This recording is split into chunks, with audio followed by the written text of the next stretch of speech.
What's up, everybody? Welcome back to another video here at Fisherman's Warehouse. Today, joined with Austin from our Sacramento store, and the video we got for you guys today is covering the differences between bait casting and spinning reels and rods. So we're going to start it off. We're just going to jump straight into it real quick, going with the spinning reels. So a spinning reel in, a typical fashion is used for a lot lighter techniques than your bait casters. So you notice a lot of the guys are doing the heavier stuff like throwing an A-rig or flipping or all that sort of stuff. They're using a bait caster. And then when you see guys picking up a drop shot, throwing a Senko, something like that, that's when you're leaning towards the spinning reel.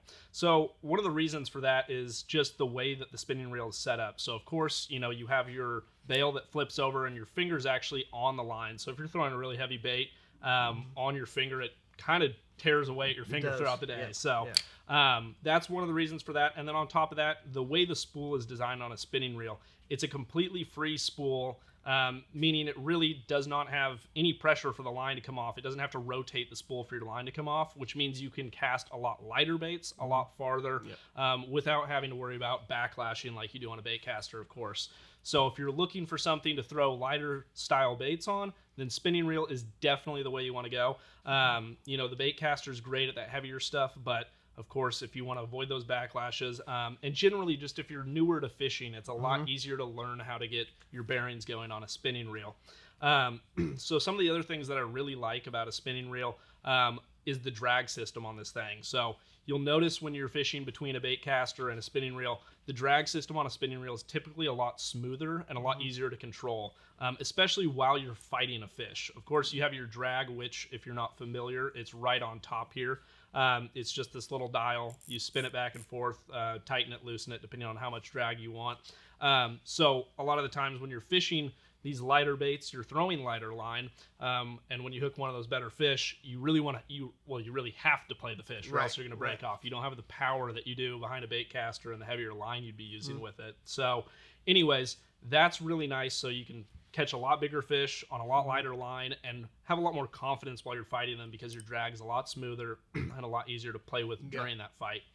And then the other thing I really like about it is just, like I said, it's just the comfortability aspect. It's so easy to use. You never have to stress about using or backlashing if you're fishing in a lot of wind, anything along those lines. It's just super streamlined, very easy to use, and honestly very fun. I don't know about you, but I almost prefer catching big fish on a spinning reel just because it's so much more fun to fight them.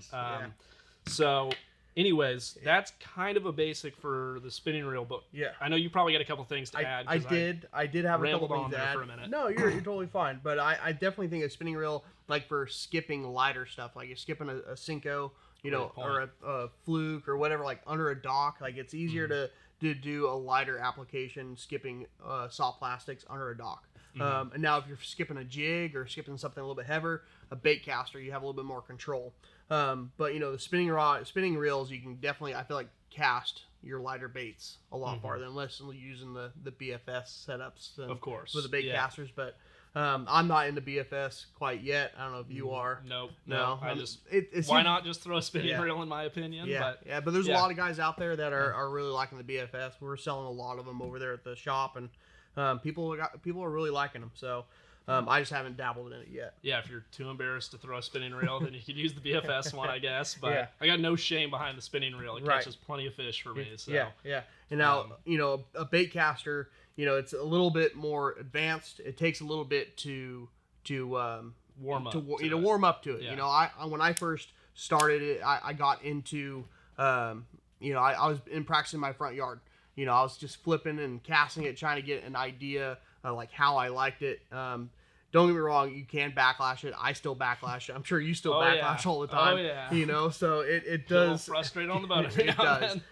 But casting like a chatterbait, a spinnerbait, throwing topwater, your more reaction style baits, a little bit heavier baits, you're able to control it a lot better with a bait caster over a spinning rod because they're a little bit heavier. Castability wise, of course, you're going to cast farther with the spinning rod because he was saying that. Luke was saying that it's an open spool. It's a free spool, so that line is just flying off the spool. And with a bait caster, you're kind of thumbing it. I leave my spools wide open. Everything's on zero. on every setting, so I Probably can try. not how you want to go No, if you're brand new to bait casting. Not at all. Don't listen to that advice. Yeah, do not listen to that advice. I would definitely recommend like a DC. It has that computer chip in it. It helps that spool slow down, so you're not getting as backlashes. You can still get a backlash with a DC, but it's not as common as a regular bait caster. The drag setup, you have the star drag on the side. So when you're fighting a fish, you can either back off or tighten the drag. I usually, when I'm fighting a fish and the fish goes to run and my drag is cinched, I usually press the spool down and then I thumb it and let that fish kind of make its run. And then when I feel it starting to light up, I just click it back into gear and I'm starting to reel. But yeah, no, I really like the compact of, it fits to my hand really well. I'm able to skip stuff. I'm able to cast my heavier baits on there. They come in a bunch of different sizes from when I think a 70 or an 80 all the way up to, they can go, super big. But like, for freshwater, I think 400, 500 size. I mean, I don't think 500 is more saltwater, but 300 more. 300 is getting in your big swim bait game and all that stuff. Some guys use 400s, but 300 is kind of what I use for my bigger swim baits and whatnot. They're still compact, super small, but hold a lot of line. A 100 size, which I think this is, it roughly holds, I think 12-pound test probably roughly hold around 100 yards, which that's a lot of line. If you're bass fishing, you're not using more than like 20 feet, or 30 feet. You're not really, using a lot of line because you're making small, short casts. I mean, sometimes you're casting pretty far, especially if you're throwing top water, whatnot, trying to cover a lot of water. But no, bait casters, if you're want to take that step from the spinning rod and learn a bait caster, I definitely recommend, maybe jump into a DC just to kind of learn. But I like the bait caster overall just because I'm a power fisherman and I like to cover a lot of water. Don't get me wrong, the spinning stuff is fun when you're fighting fish on light line. It's a blast, but something about a bait caster, I can power them in. Yeah, definitely. Especially in a tournament situation, you want that fish in the boat as fast as possible. Yeah, of course. Yeah, one of the other things I noticed about the bait casters too is your casting accuracy and the way you're able to actually control your bait throughout the air. Because like I said, when you have this free open spool on the spinning reel and your line's flying off, you don't really have a way to stop it with your hands other than just stopping it dead in its tracks. Right. So like you kind of mentioned with this spool, you can actually kind of like when you're saying when you're thumbing the spool fighting your fish or when you're casting, you actually can adjust the pressure on your thumb in order to vary your distance. So if you slightly overcast, it's really easy to correct that. And then of course when you feel that backlash coming on, that's when you want to apply a little bit more pressure. But they both have their pros, they both have their cons. And they're a necessity in everybody's tackle box or everybody's boat. You have to have both if you really want to be able to cover all your bases effectively.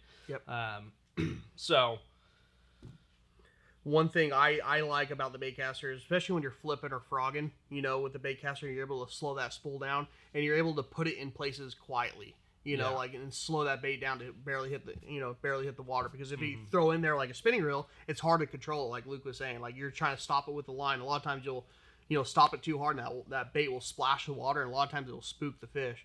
Unlike a bait caster where you're able to, flip it in there and slow it down to where it barely hits the water, super quietly.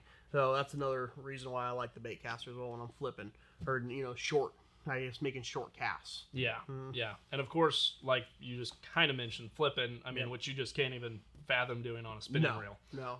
So yeah, the bait casters definitely has its, places where it shines a lot more over that spinning reel. But, if you're going on those light baits, then I'd say your spinning reel is the way to go. Yeah. So, but you want to cover a little bit about the rods too? Rods. So of course you want to match a spinning rod to a spinning reel. I know that's pretty obvious, but there's a couple key differences in the rods, which possibly some of you may not know. Of course, the spinning rods, they have a lot bigger guides on them. Like I said, when that line's free spooling off that spinning rod spool, it's wrapping a lot larger. So typically that first guide's a lot bigger to kind of help zone that line down into kind of a streamlined cast. And then of course spinning reels always have your line seat on the bottom. That's the easiest way to tell which one's a spinning reel, which one's or spinning rod, and which one's a bait caster. And on top of that, the lightness of the rod. So typically, like I said, we're throwing a lot lighter baits on the spinning reels. Therefore, your spinning rod is going to kind of match that and be a lot lighter rod in general. So you'll notice a lot of spinning rods come with a really soft tip and a pretty light action overall. And of course, that's because those are the kind of techniques you're going to be throwing on a spinning rod. All right, well, now that we kind of got the spinning rod and spinning reel combo covered, let's, dive into the baitcaster stuff. So baitcaster-wise, your baitcaster is going to sit on top of your rod, unlike the spinning rod where it's underneath, because you're going to be thumbing the spool when you cast. Like, it'd be very awkward to have it upside down and try to cast it, because you'd be like this, and really... Don't want to be one of those guys at the lake. Yeah. So, but it'll have a trigger, and this is all for comfort down here. You got the trigger finger, which your fingers will be, over the rod and reel at the same time. At least that's how I hold mine. Everyone's a little different. I've seen people hold their rods down like this. It's all what feels comfortable to you guys. Definitely. But most of the time, it's gonna be you're gonna be palming the rod like this. The guides are gonna be a lot smaller. You're gonna have, because it's not flying off the spool like the spinning rod. So it's just gonna be spinning off the spool.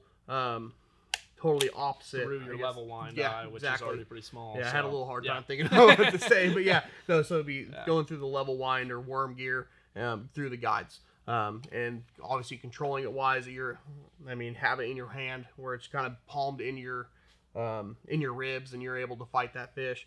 Unlike a spinning rod, I guess it's more all forearm. So like power fishing wise, I'm always searching for the biggest fish possible for the most part. I'm not saying you can't catch a giant on a spinning rod, because you definitely can catch a giant. And I just seem to be panicked every time you hook a big one. I'd rather have a little bit more control and a little bit heavier line to be able to turn those fish when I want to turn them. But pretty simple setups here. You don't have to spend a lot of money on bait casters, rods and reels and spinning rods. Like, you can go pretty low end in the beginning and be just fine. Like, I don't fish super expensive stuff. I do have some Dobbins Champions and Extremes, but most of the time I'm using my Sierras and whatnot, and Furies, and you don't have to have the expensive stuff to catch fish. The fish aren't going to know, what you have, Exactly. So, but to get started, the spinning rods are the better way to go. And then, as you progress, or, you want to step up to the bait casters, because you can throw a lot more baits on your bait casting setups. So, but that's kind of all I have for talking about bait casters. So, if you want to come check us out, over at Fisherman's Warehouse, you have 3 locations: Sacramento, Fairfield, and Manteca. All our staff is very knowledgeable about reels, so just come talk to any of us behind the reel counter, and we can help you out. All right, thanks for tuning in to another episode here at the Fisherman's Warehouse YouTube channel. And of course, if you guys have any questions or comments about anything that you guys saw in the video, or just anything fishing in general, be sure to stop into one of our stores or ask us online on one of our social media accounts, and we will get back to you as soon as we can. So thank you guys for tuning in, and we'll catch you in the next one.